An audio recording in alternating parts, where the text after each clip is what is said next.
The fate of President Trump's longtime associate Roger Stone now in the hands of the jury after less than a week of testimony in his criminal case. Federal prosecutors charged Stone with lying to Congress and witness tampering related to his contacts with WikiLeaks in 2016. The site released stolen emails from the Democratic National Committee and Hillary Clinton's campaign chairman. The case against Stone stems from Robert Mueller's Russia investigation. Prosecutors claim Stone repeatedly lied under oath about what he knew to save the Trump campaign from embarrassment. Stone pleaded not guilty to all charges. His defense said he did nothing deliberately illegal. He faces up to 20 years in prison if convicted. Let's bring in defense attorney Seth Berenzweig. He's dealt with cases involving witness tampering, obstruction, making false statements, some of them in this same federal court. Seth, thanks for being here. Prosecutors kind of methodical laying out this case, but it didn't take long.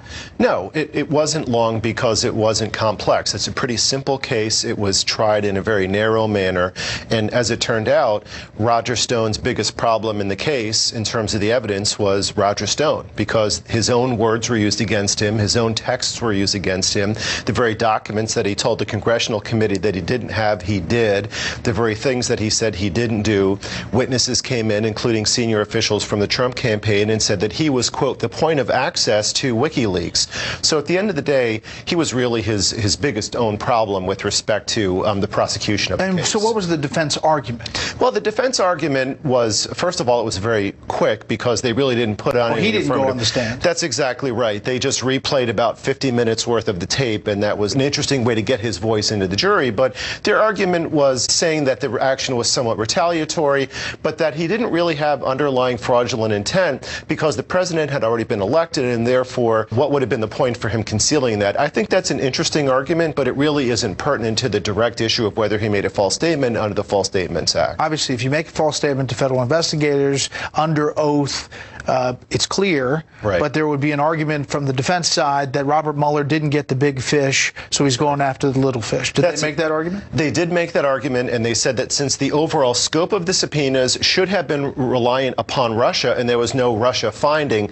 that should be an aspect that gets Roger Stone off the hook. This is a huge gamble by Roger Stone. He's throwing the dice to the jury. Many times in these kinds of cases, in my experience, they usually get pled out. So what this is telling me is that although I think the jury's going to come back with an adverse verdict, he may think that he has an ace card up his sleeve by way of a potential presidential pardon.